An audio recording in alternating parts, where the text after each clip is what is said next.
Hello and welcome to another video review and how-to by scalewarmachines. This time we have this, Scenic Rust by Deluxe Materials. It's an out-of-the-bottle solution which allows modelers and hobbyists to create rust. In this video I'll take a detailed look at the product, show you how to get the most out of it and how to combine it with other paint effects for maximum realism.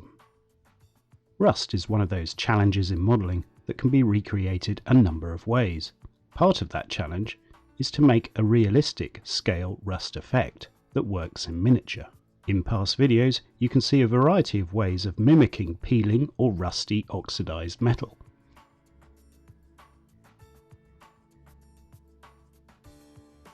But this method from Deluxe Materials may be new to you. Deluxe Materials is a well-known and highly respected modelling brand that is featured in several scalewarmachines videos, and here is their Scenic Rust Pack in more detail. It boasts that you can create real rust effects within hours on all paintable surfaces, and that's the key thing.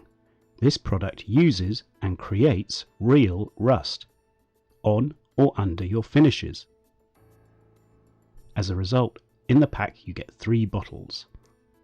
A scenic binder, basically a brushable glue, rust powder, which contains very fine metal particles, and a rust developer, which is your catalyst to kick off the oxidization process. You also get a mixing pot, a pipette, and spatula. It's important not to cross-contaminate these, as you'll see later on. Within the pack are also some simple step-by-step instructions. To showcase this product we've got these test pieces. There's a Sherman hull, a regular feature on the channel, a resin fuel tank from Verlinden, and a scrap piece of plastic card for testing various effects.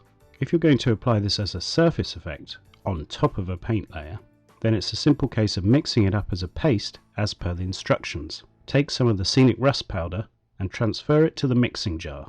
An old pipette is an easy way to do this. Then you take some of the scenic rust binder and apply enough to create a thick paste. You can decide how thick you want it depending on the effect you're after. Then you just take a paintbrush and apply the mixture over your model.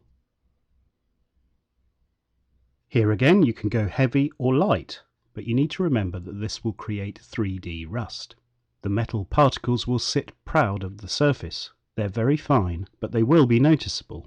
The best way to think of how this will appear is like bubbles of surfaced rust. On the test card, various thicknesses of paste are applied to sample different effects. Around this hole the application is quite thick in order to show heavy rust around a shell penetration and a subsequent fire. In a wrecked tank, for example. Then it's a case of leaving it to dry. It's worth noting that the binding product leaves a satin residue. You can see that here. So if you don't want that to show, say if you're using this on a painted model, you need to wipe it all away with water before it dries, or only apply the mix exactly where you want 3D rust. When it comes to creating the actual rust, you need to use the developer, which is a light blue colour and is seemingly a dangerous product, so handle with care. Just make sure when transferring it that you do not cross-contaminate the pipette supplied in the pack. Then it's a case of waiting. Used out of the bottle, the developer starts to get to work in 8 to 12 hours, but it will depend on a number of factors. As you can see, if you want a subtle rust effect, use a small amount of developer and wait. If you want a more visible oxidization, then reapply, as here.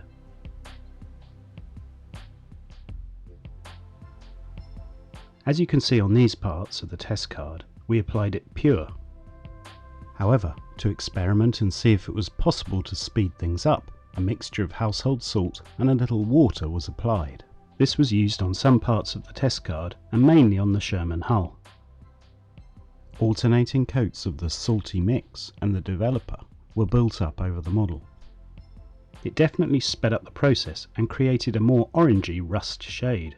Further applications of the salty mix really start to get a very deep rust colour.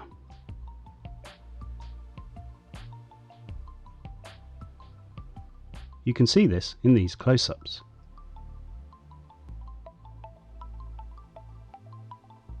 You can also see the salt residue, which of course needs to be brushed or blown away.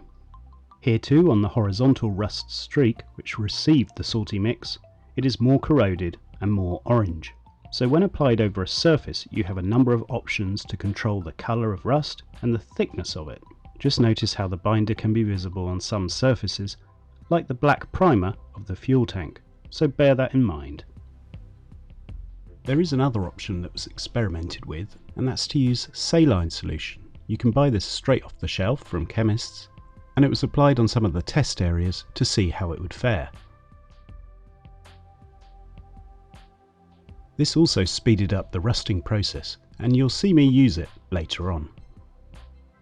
This product definitely has uses in other hobbies and crafts, as you can see when it's used to weather and rustify this box.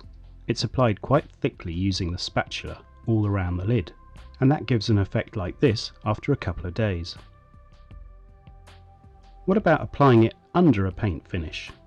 This works just as well when combined with other well-known painting techniques. To show this, the tank was stripped back and primed in a suitable brown colour.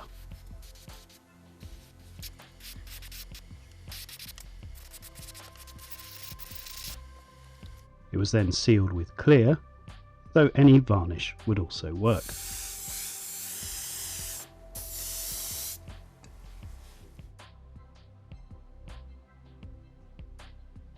Then it's just a case of proceeding as before.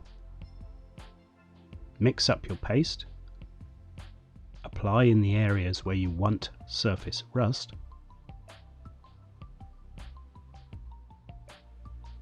and then let it dry. You can then apply the developer as before in the quantity that you want. In this case, a saline solution was tried after the developer to see what the effect was. Further applications of developer and saline solution were applied, and the tank was left to sit for 6 days. It left this very convincing, slightly orange coating of rust.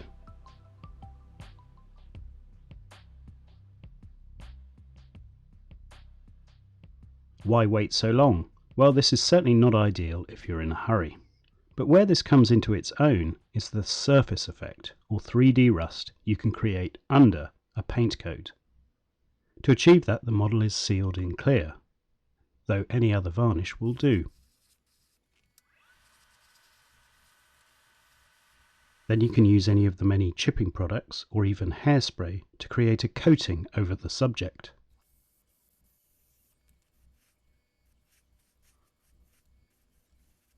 With that dry, you can spray your top coats, in this case some Vallejo and Tamiya acrylic paints airbrushed over the model.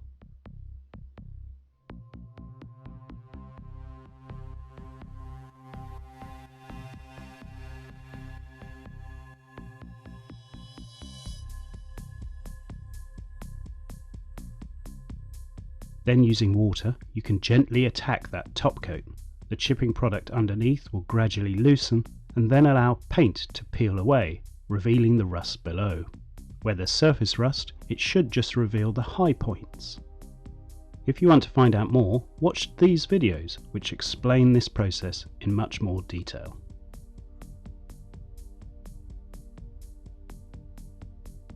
The effect is really convincing, especially in areas where heavy corrosion would occur, like at the base of the fuel tank.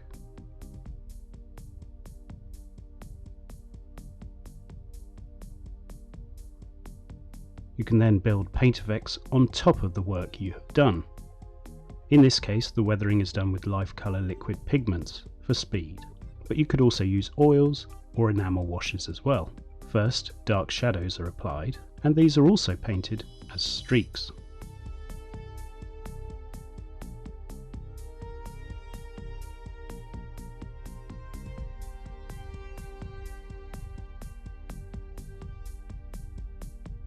Next, rust pigment mixes are airbrushed over the whole tank.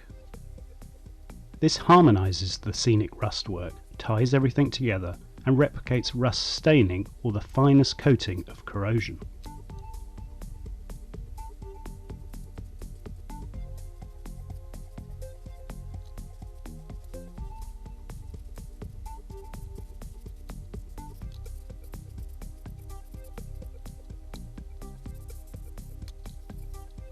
If you're using oils or enamels, you can adjust and blend everything with thinners, but in this case the liquid pigment remover by Life Colour allows you to do the same thing.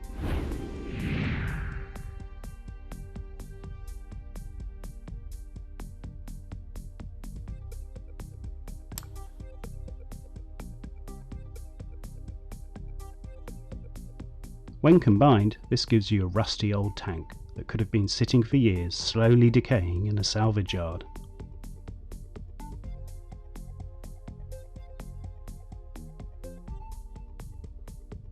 This is certainly a novel and interesting way to recreate, or rather create, actual rust on your models. It's a slow process with all sorts of possible outcomes and effects, depending on a whole host of different factors, from time to the number of coats of application and any other solutions you add to the process. Its strength without question is to create that surface 3D effect, which is really useful and unique. It's kind of fun to trial out different effects and see how the real living rust actually develops. You'll need a minimum of a few hours, at least a day, to witness the first effects, but this is a product with loads of potential uses. It's a valuable addition to your weathering techniques, and it's certainly a different way of going about creating your rust effects. This great innovative product is available from Hysterex agents, along with other references from Deluxe Materials and thousands of other useful modelling products. If you want to see more Deluxe Materials products, then check out our other videos. I hope you enjoyed this film and found it inspiring and useful. Until the next time, do subscribe for all our latest videos and check out the rest of our channel for more modelling guides. Bye.